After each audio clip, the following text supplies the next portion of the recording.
Баршаңызға сәлем. Бүгін біз красный бархат тортын дайындаймыз. Ол үшін барлық ингредиенттерді дайындап алғаннан кейін айранның үстіне қолмен езіп, бір қасық соданы салып, реакциясын бақылаймыз. Ары қарай жұмыртқа мен қантымызды миксердің чашасына салып, ағарғанша араластырамыз. Масса дұрыс араласуы үшін құрғақтарды құрғақпен және сұйықты сұйықпен араластырған дұрыс. Сол себепті үн мен разрыхителін бірге араластырып, алдын ала дайындап қоямыз. Бізде видео қатты жылдамдатылған. Сұйық май мен сары майды біз бірге араластырып микроволновкада қыздырып алдық. Және де массаларды толығымен түсу үшін лопатканың көмегімен түгелімен ыдыстан түсіргеніміз дұрыс. Жақсылап араластырып, келесі кезекте бізде красителіміз индийский сухой краситель жарты қасық біздің ұндақ массамызға салғанымыз дұрыс. Ал егер сіздерде аздыкордың немесе басқа да гелевый сұйық краситель болса, оны сұйықпен араластырғандарыңыз абзал. Жақсылап енді массамыз біркелкі етіп толық бір-бірімен байланысқанша миксердің үлкен жылдамдығында араластырғанымыз дұрыс.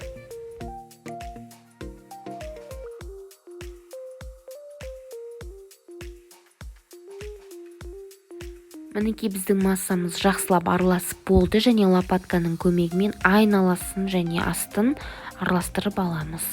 Ары қарай біз енді бұл дайын болған массаны өлшейміз.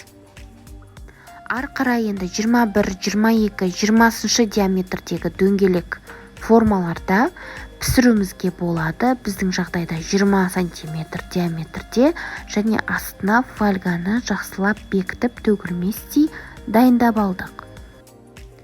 Ары қарай біз массамызды өлшейміз. Чашамыз, миксердің чашасының мөлшері 750 грамм. Общий массамыз 1884 шықты. Осыдан миксердің массасын алып тастап, 3-ке немесе 4-ке қалауыңызша бөлесіз. Біздің жағдайда 3-ке бөлдік. 4-ке бөлсеңіз де ешқандай айырмашылық болмайды және мөлшері азайып 4 бөлікке бөлінеді. Ары қарай осылай құйып, біркелкі массада өлшеп құйып, духовкамызға әр тестаны саларда 20 минутқа, 15 минутқа бақылап, шпажканың көмегімен тексеріп, осылай пісіріп аласыздар. Міндетті түрде верх-низ немесе конвекционный режимда пісе береді. Бастысы 180 градусқа қойсаңыз, 15-20 минутта дайын болады. Біздің 3-ші коржымызды салғалы жатырмыз. Толығымен бірдей көлемде өлшеп салынуы қажет.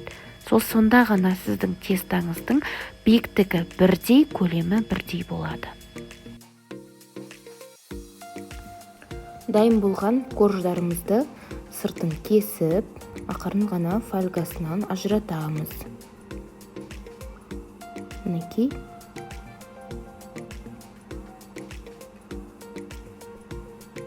Арасында балдарыңыз келіп ойнап тұрады.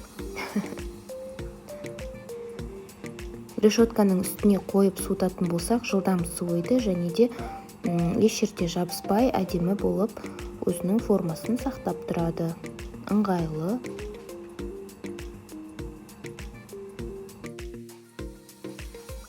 Келесі кезекте біз өзімізде бар кремді немесе жасаған кремнен осылай астына фиксация жасау үшін тестаны коржды қоямыз және корждың бетін мүмкіндігімізше тегістейміз пышақтың көмегімен. Негізінен ең астыңғы коржды түзу жағымен осылай астынан үстіне оң қаратып қойғанымыз дұрыс. Одан кейінгі корждарды теріс қаратып қойсақ, креміміз тегіс әдемі жағылатын болады. Енді ары қарай крем жасауға кірісеміз. Сахарная пудра, оның үстіне сырды саламыз, яғни творожный сыр. Керекті мөлшерде өлшеп, аз ғана миксердің жылдамдығынан бастап, жақсылап біркелкі основада болатындай барлығын жақсылап араластырамыз. Мінекей біздің жақсылап араласқан миксеріміз. Енді келесі кезекте үстіне сливки құямыз. келесі кезекте осы сливкимыздың барлық мөлшерін құйып болғаннан кейін жақсылап миксердің асты осылай қозғалмалы болса осылай астымен және де лопатканың көмегімен астындағы қант, творожный сырдың біркелкі етіп араласуын қамтамасыз ету үшін осылай жақсылап араластырып алғанымыз дұрыс. Енді креміміз өте воздушный, өзінің формасын ұстап тұратын мөлшерде араластырасыз. Ары қарай перезбитый крем болып кетпес үшін міндетті түрде мұқият қарап, ең қатты пикына жеткен кезінде бірден тоқтатқаныңыз абзал.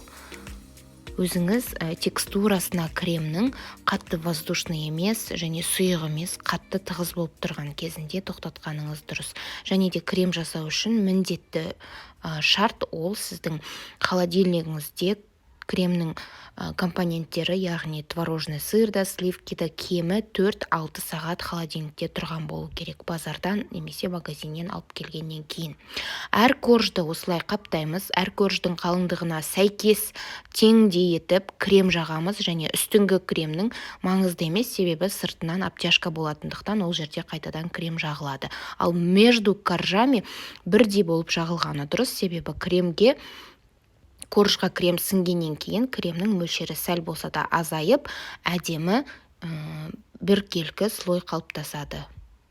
Енді келесі кезекте біздің тортымыздың оформлениесі қою қызыл түсті оформление болғандықтан біз кремді толығымен обтяжка жасауға дайындық жасаймыз. Яғни черновой слойдан кейін толығымен бір слой осылай полный жағылған крем, ақ крем болуы қажет. Себебі боялған крем көп мөлшерде жасамас үшін осылай алдын ала черновойдан кейін тағы да бір қабат ақ кремді жағамыз және одан кейін ғана боялған кремнің мөлшері аз кететін болады.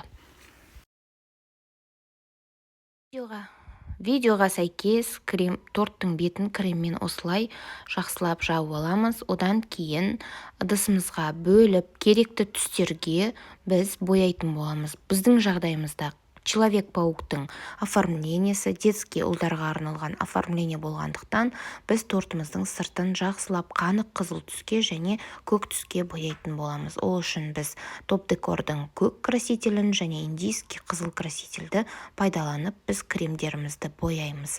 Қажетті түс шыққанша красительді қолданып жақсылап араластыратын боламыз.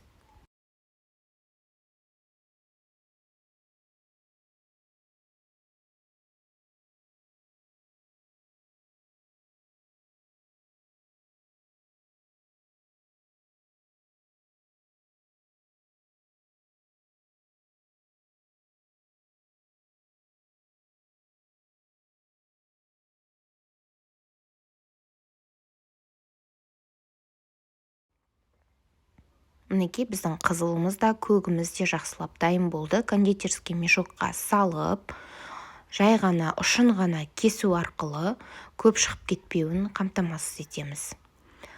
Енді біздің дайын тортымыз холодильниктен шыққан, 2-3 сағаттай холодильникте тұрып шыққан кремді жағылған тортты енді сыртына аздап осылай боялған кремді жағатын боламыз. Сол кезде сіздің тортыңыз біркелкі етіп жағылады және боялған кремнің мөлшері аз болып жағылады. Және мінекей астына көк красительді жағатын боламыз. Барлығын видеоға сәйкесінше жасасаңыз, тортыңыз дәлме-дәл болып осылай шығады. Біз бұл кремді қыстың күндері, салқын күндері жасауға рұқсат етеміз. Себебі бұл крем на основе сливках жасалынған. Жаңағы ішіне жасалған кремнен қалған кремді бояп жасап жатырмыз, ал жаздың күнге бұндай крем жарамайды.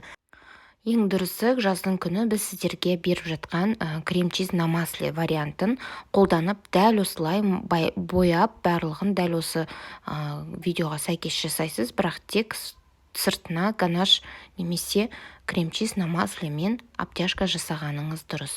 Біз мынау қолымыздағы біздің оформлениенің элементтерін заказ бердік. Заказ беріп осылай неттік курьер арқылы өзімізге алдық, және де ары қарай мына осылай өзіміз қолдан оформлениенің примерно детальдарын ойлап жасай береміз. Негізінде оформление жасаған кезде клиент в основном өзі жібереді идеяны. Сіз егер клиентпен сөйлескен кезінде қандай торт керек екендігін және оформлениесі примерно қандай болу керек екендігін білгеніңіз маңызды. Және клиентке міндетті түрде ескеретін нәрсе оформление 100% дәлме-дәл болмайтындығын айтқаныңыз дұрыс. Ал осымен тортымыз дайын.